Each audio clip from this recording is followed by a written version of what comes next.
How do you get a gender theory article published? That's my subject on today's Fiamengo File.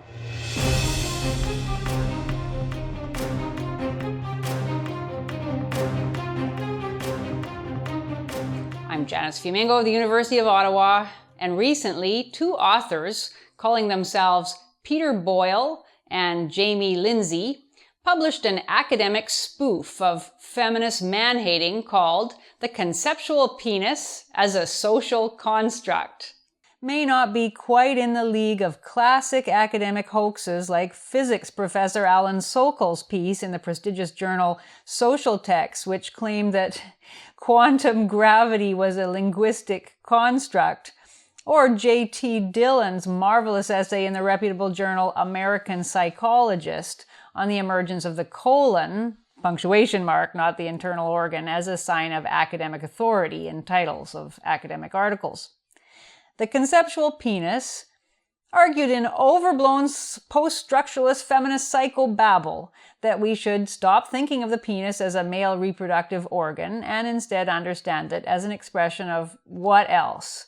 Toxic masculinity, implicated with rape, both literal and metaphorical, and needing to be rethought in ways less damaging to women and the environment. It's a delightful spoof of feminist man-hatred.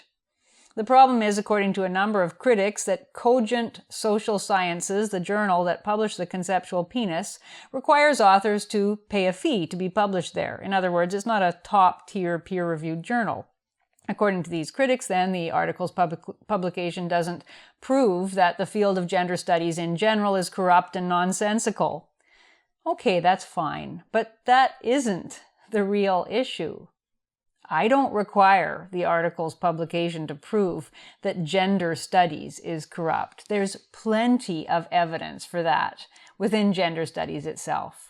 The interesting point about this story is that anyone familiar with gender theory should be able to see that the actual difference between the conceptual penis and many highly respected gender theory articles and books is a matter of degree only.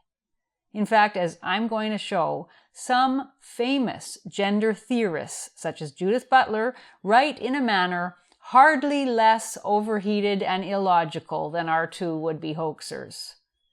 The conceptual penis should actually be read as a pastiche of academically fashionable ideas and as a not unreliable how-to guide for writing a feminist theoretical essay on masculinity. Let's consider the abstract of the paper as a model for the typical gender studies approach. Here it is, quote, "Anatomical penises may exist, but as preoperative transgendered women also have anatomical penises, the penis, vis-a-vis maleness, is an incoherent construct.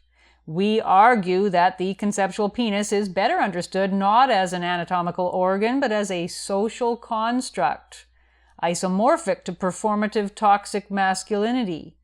Through detailed post-structuralist discursive criticism and the example of climate change, this paper will challenge the prevailing and damaging social trope that penises are best understood as the male sexual organ and reassign it a more fitting role as a type of masculine performance." End quote.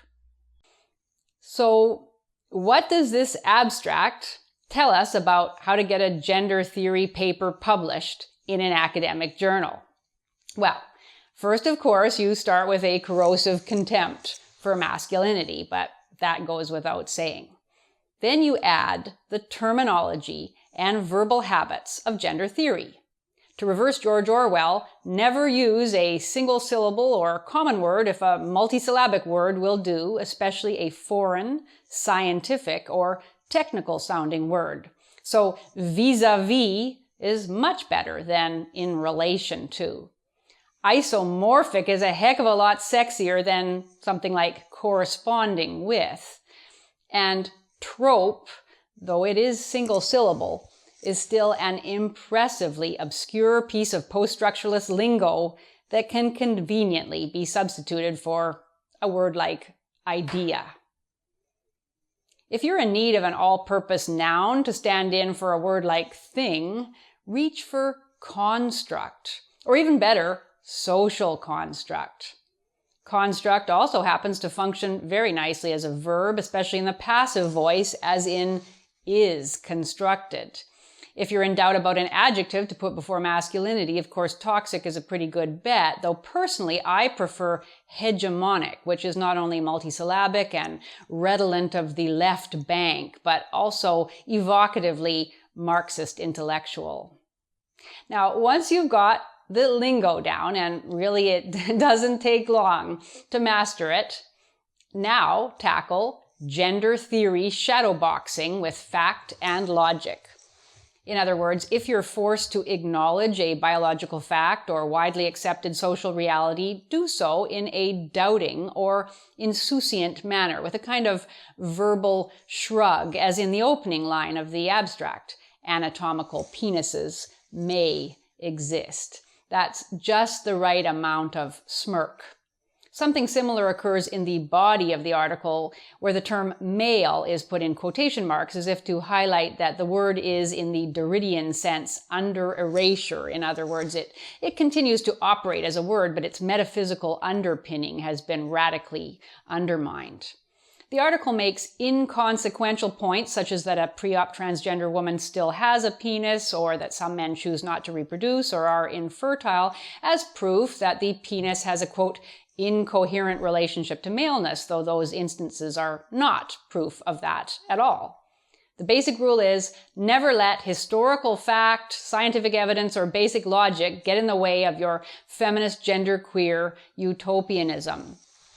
And finally, perhaps most importantly of all, you must cite the correct gender theory superstars, even if their work has little or nothing to do with your argument. The authors here have this down to a T. They refer, for example, to discursive criticism as their methodology, thus evoking French theorist Michel Foucault, the idiosyncratic gay godfather of modern gender theory, perhaps one of the most cited and least understood of theoretical forefathers, and someone with almost zero interest, ironically, in women's issues, and someone who, as far as I understand it, would never have called masculinity toxic. But never mind. In his The History of Sexuality, Volume 1, first published in 1976, Foucault developed the idea that our language and systems of knowledge do not describe a pre-existent truth or reality, but rather constitute or construct it. From Foucault's contention that homosexuality was invented in the 18th and 19th centuries, feminists derived their foundational premise that femininity and masculinity are also inventions. Foucault would almost certainly have found most feminist ideas of male power risibly simplistic, but he's still a quotable expert for feminists on discourse. And an even more revered authority is Foucault's American disciple Judith Butler, the butch queen of gender theory, who in her 1990 book, Gender Trouble, first developed the idea of gender as performance, as a process, always incomplete, never stable or unalterable. It's safe to say that very few theorists, perhaps not even Butler herself, fully understand what she meant by that. Her own statement of the core idea is, I think, pretty facile. Here it is. It's a little bit long, but hang in there. Quote, "If gender is the cultural meanings that the sexed body assumes, then a gender cannot be said to follow from a sex in any one way. Taken to its logical limit, the sex-gender distinction suggests a radical discontinuity between sexed bodies and culturally constructed genders.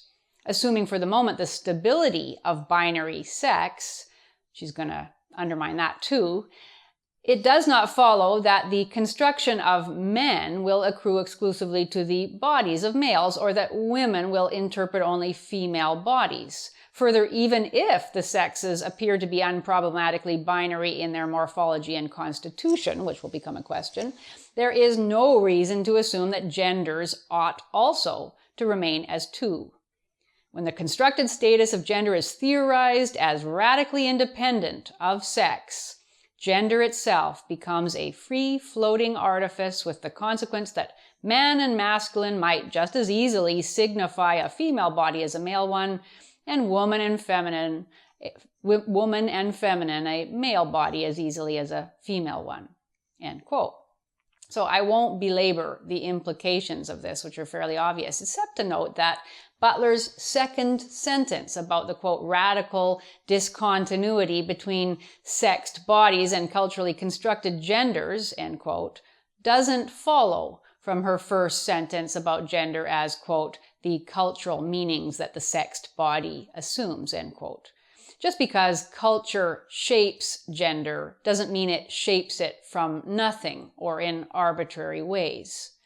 And to be fair to Butler, who's certainly no dummy, she spent her next book, Bodies That Matter, trying to clarify what she meant, recognizing how problematic it was.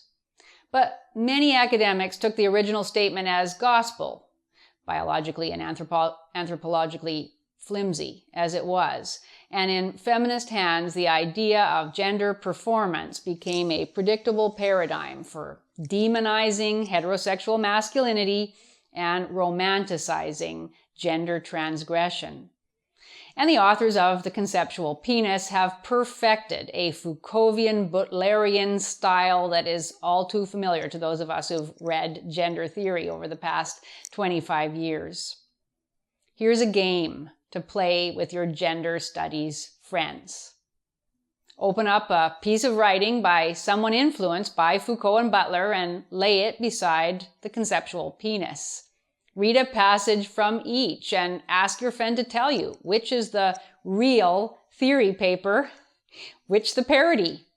Want to try it? Close your eyes if you don't want to see the sources identified on the screen and see if you can guess. Here we go. Number 1. This paper addresses masculinity as a negotiated system of identities that are accomplished through the ritual display of phallic attributes. Number 2. So we are reminded again that masculinity, indeed all gender, is always incomplete, but in a constant dialectic, shifting in different fields and established temporarily and evasively. Number 3. The male sex is socially constructed. It is a political entity that flourishes only through acts of force and sexual terrorism. Number 4. The result of this trichotomy of roles is to place hyper-masculine men both within and outside of competing discourses whose dynamics, as seen via post-structuralist discourse analysis, enact a systematic interplay of power. And 5. In addition to articulating the phallus as a temporal concept in its traditional psychoanalytic formulation, this book tracks alternative temporalities where one could move from castration to phallus, as well as in the other direction, where the lost phallus is surprisingly regained, or where the phallus might appear not only in the past but as a promising future. These alternatives participate in the promise of queer temporality and may even lead to queerer phalluses and less anxious castrations. So, which one is the fake? You tell me.